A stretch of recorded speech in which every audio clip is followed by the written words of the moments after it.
नमस्ते। पहली इकाई तीसरा पाठ कविता है टूटा पहिया। कवि पद्मश्री धर्मवीर भारती।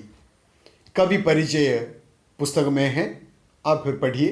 अब तो हम सीधे कविता की ओर जा रहे हैं। टूटा पहिया शीर्षक एक कविता एक प्रतीकात्मक कविता है। कविता का प्रसंग महाभारत कथा के विख्यात पात्र अभिमन्यु से संबंधित है। ഇതൊരു പ്രതീകാത്മകമായ കവിതയാണ്.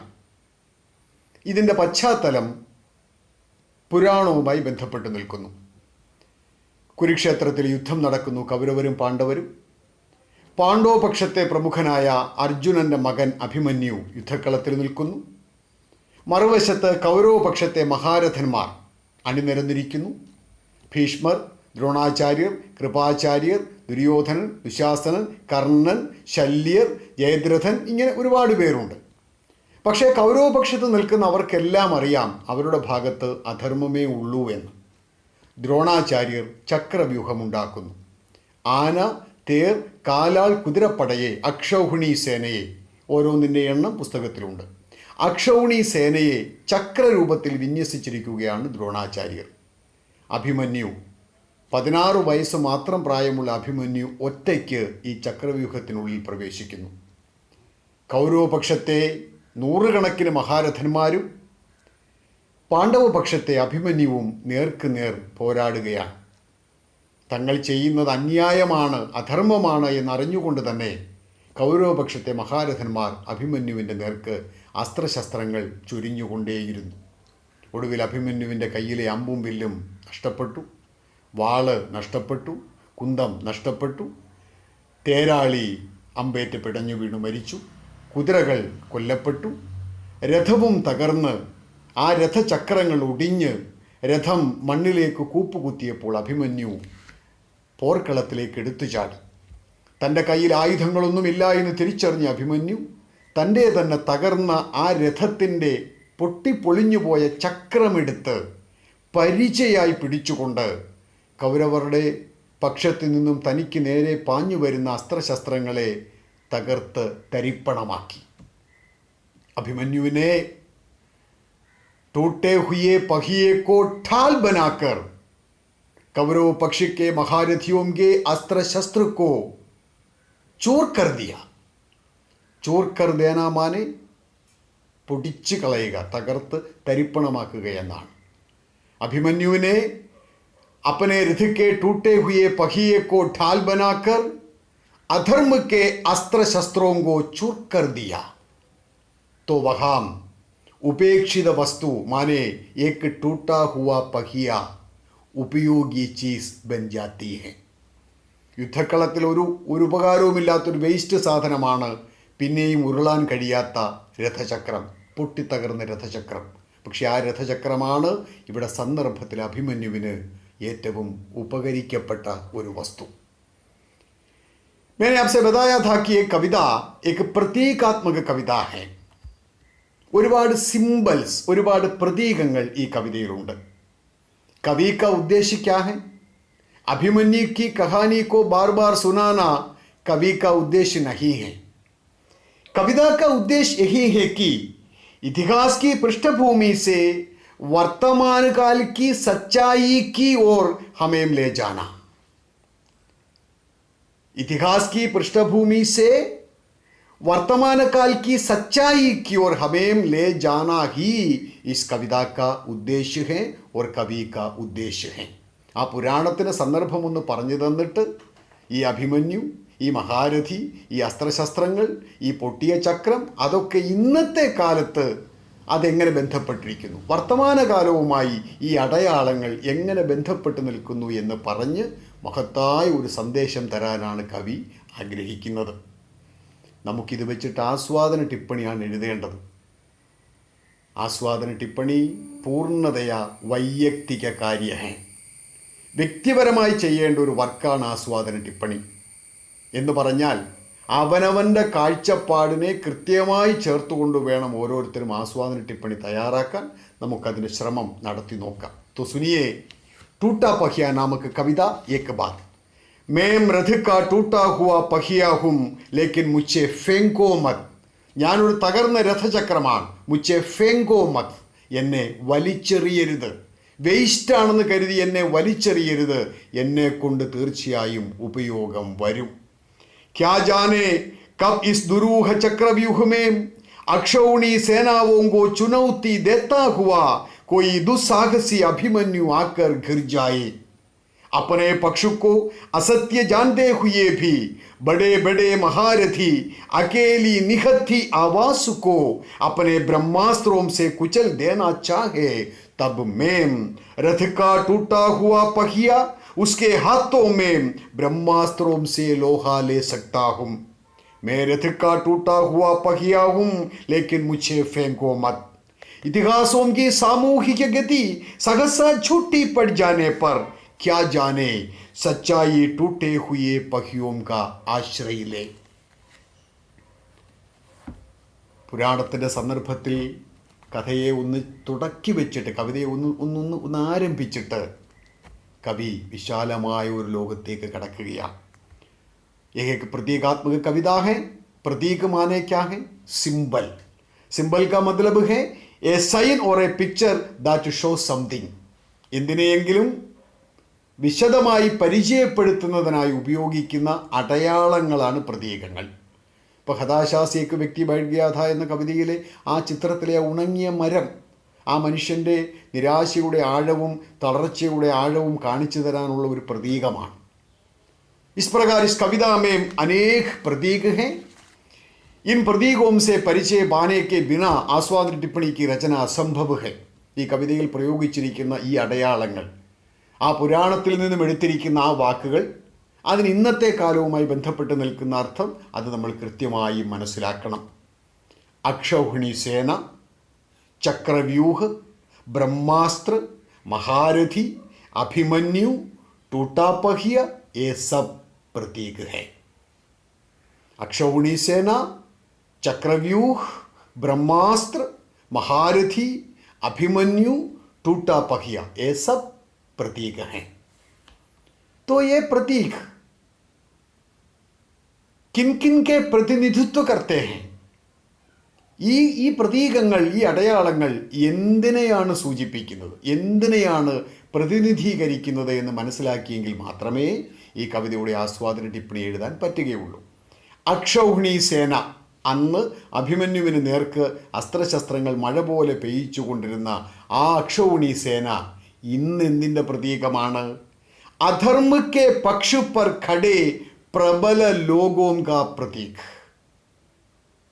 ഇത് അന്ന് പുരാണത്തിൽ നടന്ന് അധർമ്മമാണെന്നറിഞ്ഞുകൊണ്ട് അധർമ്മം പ്രവർത്തിക്കുന്ന ആ പ്രക്രിയ ഇങ്ങനെ തുടർന്നുകൊണ്ടേയിരിക്കുകയാണ്. നമ്മളിപ്പോൾ ഈ സംസാരിച്ച് കണ്ടുകൊണ്ടിരിക്കുന്ന ഈ നിമിഷത്തിലും തെറ്റുകളുടെ മഴ പെയ്തിറങ്ങുകയാണ് നമ്മുടെ സമൂഹത്തിൽ.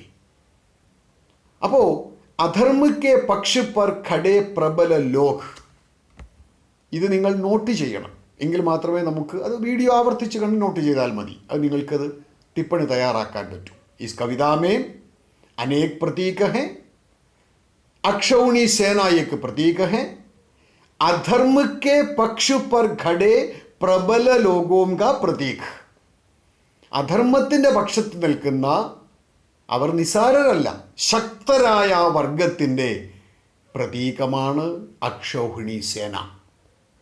ചക്രവ്യൂഹ, അന്യായ ഓർ അധർമ്മ കെ ഫന്ദേ, അന്യായത്തിൻ്റെയും അധർമ്മത്തിൻ്റെയും ചതിക്കുഴികൾ ഈ കൂട്ടർ നിർമ്മിച്ചു കൊണ്ടേയിരിക്കുകയാണ്. അന്ന് ദ്രോണാചാര്യർ അഭിമന്യുവിനെ വധിക്കാൻ വേണ്ടി ഒരുക്കിയതുപോലെ അന്യായ ഓർ അധർമ്മ കെ ഫന്ദേ, ഫന്ദേമാനെ കെണി, കുരുക്ക് എന്നാണ്. അതിൻ്റെ പ്രതീകമാണ് ചക്രവ്യൂഹം. ബ്രഹ്മാസ്ത്രം, ഒരുപാട് അസ്ത്രങ്ങളുണ്ട്. ആഗ്നേയാസ്ത്രം, വരുണാസ്ത്രം, വൈവ്യൂഹാസ്ത്രം, ഇങ്ങനെ ഒരുപാട് അസ്ത്രങ്ങൾ. അതിൽ ബ്രഹ്മാസ്ത്രത്തിന് മാത്രം ഒരു കുഴപ്പമുണ്ട്.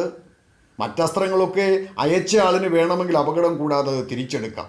പക്ഷേ ബ്രഹ്മാസ്ത്രം കയ്യിൽ നിന്ന് പോയാൽ പോയതാണ്. എറിഞ്ഞ കല്ലും പറഞ്ഞ വാക്കും ബ്രഹ്മാസ്ത്രവും വിട്ടതാണ്. अब कुकर्म जिससे सत्य का सर्वनाश होता है उसका प्रतीक है ब्रह्मास्त्र. കുകർമ്മ, ദുഷ്കർമ്മങ്ങൾ, इससे സത്യ കാ സർവനാശ ഹോത്താ ഹൈ. അധാർമികമായ പ്രവൃത്തികൾ, ആ അധാർമികമായ സത്യത്തെ ഇല്ലായ്മ ചെയ്യുന്ന അധാർമികമായ പ്രവൃത്തികളുടെ സിമ്പലാണ് ഈ കവിതയിൽ ബ്രഹ്മാസ്ത്രം. മഹാരഥി ഭീഷ്മർക്കും ദ്രോണർക്കും കൃപർക്കും ഒക്കെ അറിയാമായിരുന്നു ഈ 16കാരനെ, ഒറ്റയ്ക്ക് നിൽക്കുന്ന ഈ 16കാരനെ ഇങ്ങനെ കൊല്ലുന്നത് നിഷ്ഠൂരമായ കൃത്യമാണെന്ന്. എന്നിട്ടും അവർ തെറ്റ് ചെയ്തു. तो आधुनिक काल में तो ये महारथी कौन है? जानबूझकर अधर्म करने वाले, जानबूझकर मनपूर्वक जानबूझकर अधर्म करने वालों का प्रतीक है महारथी. तो अभिमन्यु किसका प्रतीक है? धर्म के लिए, सत्य के लिए लड़ते साहसी एवं अल्पसंख्यक का प्रतिनिधि है. സാഹസി, ധൈര്യമുള്ള, അല്പസംഖ്യക് മൈനോറിറ്റി, ന്യൂനപക്ഷം, സത്യത്തിന് വേണ്ടി, ധർമ്മത്തിന് വേണ്ടി, ന്യായത്തിന് വേണ്ടി ശബ്ദമുയർത്താൻ വളരെ കുറച്ച് പേരെ ഉണ്ടാവുകയുള്ളൂ. ആ വളരെ കുറച്ച് പേരുടെ പ്രതിനിധിയാണ് ഇന്ന് അഭിമന്യു. ടൂട്ട പഹിയ. യുദ്ധക്കളത്തിൽ ആർക്കും വേണ്ടാതെ കിടന്നു പോകാമായിരുന്ന ആ ഒരു രഥചക്രമാണ് ഒരു പരിചയായി അഭിമന്യുവിനെ ഒരു പരിധിവരെ സഹായിച്ചത്. അതുപോലെ ടൂട്ട പഹിയ എന്തിൻ്റെ പ്രതീകമാണിന്ന്? തുച്ഛ് കഹനെ വാലെ ഉപേക്ഷിത് സാമാന്യജൻ കാ പ്രതീക ഹൈ.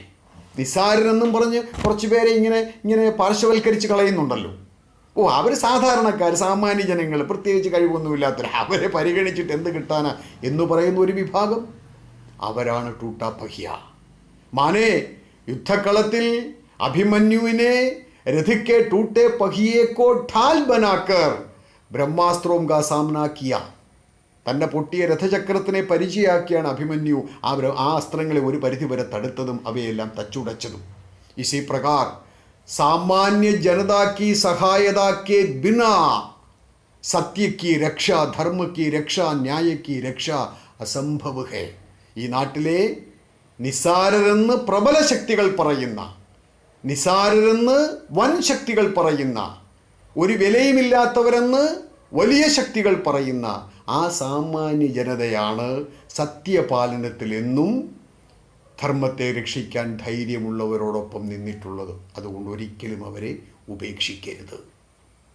മാത്രമല്ല, നിസാരരെന്ന് നമ്മൾ പറയുന്ന എല്ലാവരിലും അവരവരുടേതായ മഹത്വമുണ്ട് എന്ന വാസ്തവവും നമ്മൾ തിരിച്ചറിയണം. तो प्यारे भाई और बहनों, प्रतीक अक्षौहिणी सेना, अधर्म के पक्ष पर खड़े प्रबल वर्ग का प्रतीक. चक्रव्यूह, अन्याय और अधर्म के फंदे, किणिगल. ब्रह्मास्त्र, कुकर्म जिससे सत्य का सर्वनाश होता है. महारथी, जानबूझकर अधर्म करने वाले. अभिमन्यु, धर्म के लिए लड़ते സാഹസി ഏവം അല്പസംഖ്യക കാ പ്രതിനിധി. കുറച്ച് പേരേ ഉള്ളൂ സത്യത്തിന് വേണ്ടി ശബ്ദം ഉയർത്താൻ. അവരുടെ പ്രതിനിധിയാണ്, പ്രതീകമാണ് അഭിമന്യു. और टूटा पहिया तुच्छ कहने वाले ഉപേക്ഷിത് സാമാന്യ ജൻ കാ പ്രതീക്. നിസാരരെന്നും വിലയില്ലാത്തവരെന്നും പ്രബലവർഗം തള്ളിക്കളയുന്ന ആ സാധാരണക്കാരുടെ പ്രതീകമാണ് ടൂട്ടാ പഹിയ. ആ സാധാരണക്കാരായിരിക്കും കുരുക്ഷേത്ര യുദ്ധക്കളത്തിലെ പോലെ സന്ദർഭാനുസരണം സത്യത്തിനു വേണ്ടിയുള്ള യുദ്ധത്തിൽ നീതിമാന്മാർക്ക് സഹായം ചെയ്യുക. तो इतने प्रतीक हैं इस कविता में. अधिकाधिक प्रतीकों की जांच आप कीजिए. ഇതിനകത്ത് കൂടുതൽ പ്രതീകങ്ങളുണ്ടോ, ഇതുപോലുള്ള അടയാളങ്ങളുണ്ടോ എന്ന് നിങ്ങൾ പരിശോധിക്കൂ. അധ്യാപകൻ പറയുന്നതോ ഒരു ഗൈഡിൽ കാണുന്നതോ മാത്രം വെച്ചിട്ടല്ല ഒരു ആസ്വാദനക്കുറിപ്പ് എഴുതേണ്ടത്. तो कविता में मेरी दृष्टि में जितने प्रतीक हैं इनके बारे में मैंने आपसे बताया है.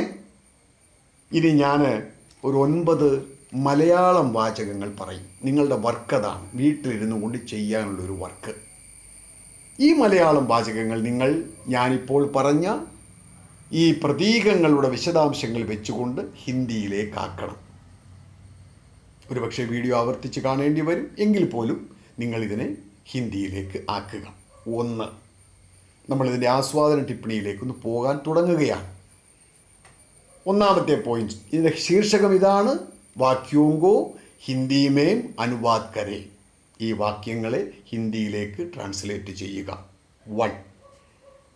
ടൂട്ടാ പഹിയ കവിതയുടെ സന്ദർഭം മഹാഭാരത കഥയുമായി ബന്ധപ്പെട്ട് നിൽക്കുന്നു.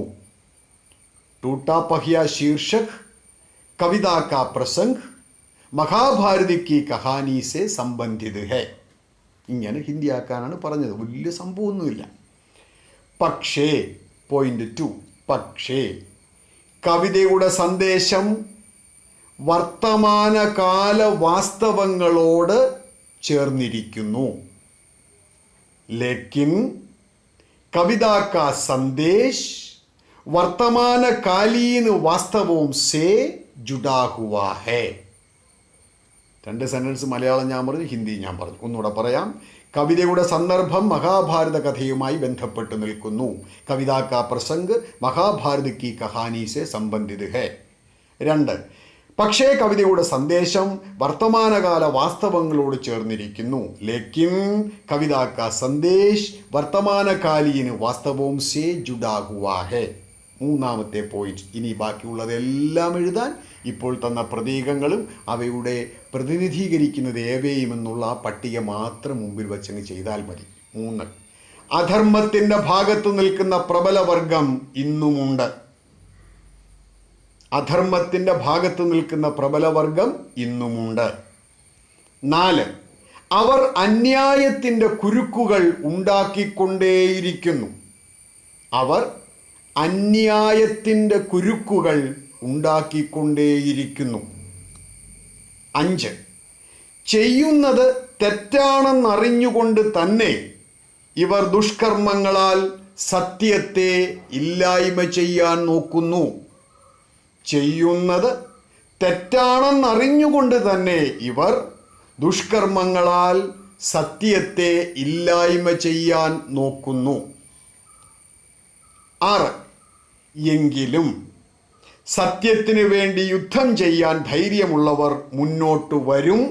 അവർ എണ്ണത്തിൽ കുറവാണെങ്കിൽ പോലും. അല്പസംഖ്യക്ക് എന്നുള്ള വാക്കൊക്കെ അവിടെ തന്നിട്ടുണ്ട്. എങ്കിലും സത്യത്തിന് വേണ്ടി യുദ്ധം ചെയ്യാൻ ധൈര്യമുള്ളവർ മുന്നോട്ട് വരും. അവർ എണ്ണത്തിൽ കുറവാണെങ്കിൽ പോലും. 7. സത്യത്തിനു വേണ്ടി പോരാടുന്നവർക്ക് സാധാരണ ജനങ്ങളുടെ സഹായം തീർച്ചയായും വേണ്ടി വരും. സത്യത്തിനു വേണ്ടി പോരാടുന്നവർക്ക് സാധാരണ ജനങ്ങളുടെ സഹായം തീർച്ചയായും വേണ്ടി വരും. 8. അതുകൊണ്ട് തന്നെ ആരെയും സാധാരണക്കാരെന്നും നിസ്സാരരെന്നും തുച്ഛരെന്നും കരുതാതിരിക്കുക. അതുകൊണ്ട് തന്നെ ആരെയും സാധാരണക്കാരെന്നും നിസ്സാരരെന്നും തുച്ഛരെന്നും കരുതാതിരിക്കുക. 9ാമത്തെ പോയിന്റ്. ലോകത്തെ സകലത്തിനും അതിൻ്റേതായ മഹത്വമുണ്ടെന്ന് തിരിച്ചറിയുക. ലോകത്തെ സകലത്തിനും അതിൻ്റേതായ മഹത്വമുണ്ടെന്ന് തിരിച്ചറിയുക. ഈ 9 വാക്യങ്ങളെ आप हिंदी में ट्रांसलेट करके लिखिए, हिंदी में अनुवाद करें और इन वाक्यों का अनुवाद इसकी पूर्ति के बाद आप समझ लेंगे कि कविता का केंद्र आशय यही है. इस केंद्र आशय को सामने रखकर आस्वादन टिप्पणी तैयार करनी है. विशद रूप में मैं आस्वादन टिप्पणी की तैयारी किस प्रकार करनी है इसके बारे में खूब जानने के लिए हमारा दूसरा पाठ हताशा से एक व्यक्ति बैठ गया था शीर्षक पाठभाग का वीडियो देखिए. നമ്മൾ ഈ സീരീസിൽ 2ാമത് ചെയ്ത ആ വീഡിയോ ഹതാശാ സെ ഏക് വ്യക്തി ബൈഠ് ഗയാ था. ആ വീഡിയോ കണ്ടാൽ നിങ്ങൾക്ക് ആസ്വാദന ടിപ്പണി തയ്യാറാക്കേണ്ട രീതികൾ മുഴുവൻ മനസ്സിലാകും. ഇപ്പോൾ നമുക്ക് വീട്ടിലിരുന്ന് ചെയ്യാവുന്ന ഈ കവിത വെച്ചുകൊണ്ട് ചെയ്യാവുന്ന ഒരു വർക്കാണ് ഈ ട്രാൻസ്ലേഷൻ വർക്ക്. അത് വ്യക്തിപരമായി നിങ്ങൾ ചെയ്തു വെക്കുക. സ്കൂളിൽ വന്ന് നമ്മളത് ഗ്രൂപ്പ് വർക്കായി ചെയ്ത് നമുക്കത് കൂടുതൽ മനോഹരമാക്കാം. അപ്പോഴും ആസ്വാദന टिप्पणी अपना दृष्टिकोण जरूर होना है. तो इस दुनिया में उपेक्षित व्यक्ति या वस्तु कोई नहीं है. इस दुनिया में सारहीन वस्तु या व्यक्ति कोई नहीं है. इस दुनिया में लघु मानव कोई नहीं है. हर एक का अपना महत्व होता है. ഈ സന്ദേശത്തെ മുറുകെ പിടിച്ചുകൊണ്ട് ഈ കവിതയെ ആവർത്തിച്ചു വായിച്ച് ഈ 9 സെൻറ്റൻസുകൾ 2 ഞാൻ പറഞ്ഞു, ബാക്കി 7 സെൻറ്റൻസുകൾ ഈ പ്രതീകങ്ങളുടെ പട്ടിക വെച്ച് നിങ്ങൾ ഹിന്ദിയിലാക്കുക. ആ പ്രതീകങ്ങളുടെ പട്ടിക ഞാൻ ഒന്നുകൂടി വായിക്കാം. അക്ഷൗഹിണി സേന, अधर्म के पक्ष पर खड़े प्रबल लोग, चक्रव्यूह, अन्याय और अधर्म के फंदे, फंदे केणी कुरुक, ब्रह्मास्त्र, कुकर्म कोमा जिससे सत्य का सर्वനാശ होता है, സത്യത്തെ ഉന്മൂലനാശം വരുത്താൻ വേണ്ടി ചെയ്യുന്ന ദുഷ്പ്രവൃത്തികളുടെ പ്രതീകമാണ് ഇവിടെ ബ്രഹ്മാസ്ത്രം. മഹാരഥി, ജാൻ ബൂച്ച്കർ അധർമ്മ കർണേ വാലെ, നമുക്കറിയാമല്ലോ നമ്മുടെ നാട്ടിൽ എന്തെല്ലാം നടക്കുന്നു, അറിയാതുള്ള തെറ്റുകളൊന്നുമല്ല, എല്ലാം അറിഞ്ഞുകൊണ്ട് തന്നെയാണ് ഈ ചെയ്യുന്നത്. ജാൻ ബൂച്ച്കർ അധർമ്മ കർണേ വാലോം കാ പ്രതീക ഹേ മഹാരഥി ഓർ അഭിമന്യു, നമ്മളൊക്കെ അഭിമന്യുമാരാണ് ആക്കേണ്ടത്. ധർമ്മ കേ ലിയേ ലഡത്തെ സാഹസി ഏവം അല്പസംഖ്യക കാ പ്രതീക്, ധർമ്മത്തിന് വേണ്ടി ന്യായത്തിന് വേണ്ടി പോരാടുന്ന ഒരുപക്ഷെ ഒറ്റയാനാവാം, അല്ലെങ്കിൽ എണ്ണത്തിൽ കുറഞ്ഞവർ ആവാം, ആ സാഹസികരായ ആ ജനവിഭാഗത്തിൻ്റെ ന്യൂനപക്ഷത്തിൻ്റെ പ്രതീകമാണ് അഭിമന്യു. ടൂട്ടാ പഹിയ തുച്ഛ് കഹിനേ വാലെ ഉപേക്ഷിത സാമാന്യ ജൻഗ, തുച്ഛ് നഹീം തുച്ഛ് കഹിനേ വാലെ, ഈ പ്രബലവർഗം നിസ്സാരരെന്ന് പറഞ്ഞ് തള്ളിക്കളയുന്ന ആ സാധാരണ ജനങ്ങളുടെ പ്രതീകമാണ് ടൂട്ടാ പഹിയ ഇസേ മത് ഫേങ്ക്നാ ഹേ. ഈ തകർന്ന രഥചക്രത്തെ വലിച്ചെറിയരുത് എന്ന് പറയുന്നത് പോലെ ഈ ലോകത്താരെയും നമ്മൾ അകറ്റി നിർത്താൻ പാടില്ല. ഹറേക്കോ അപ്പനാ മഹത്വ ഹേ. തോ ആ 9 വാക്യങ്ങളെ ഹിന്ദിയാക്കാൻ വ്യക്തിപരമായി ശ്രമിക്കൂ. ബാക്കി കാര്യങ്ങൾ വിദ്യാലയത്തിലെത്തിയതിന് ശേഷം ടിപ്പണിയിലേക്ക് ധൈര്യമായിട്ട് പ്രവേശിച്ചോളൂ. ടിപ്പണിയെക്കുറിച്ച് അറിയാൻ 2ാമത്തെ പാഠത്തിൻ്റെ വീഡിയോ വേണമെങ്കിൽ ഒന്നുകൂടി കണ്ടുകൊള്ളൂ. ധന്യവാദം.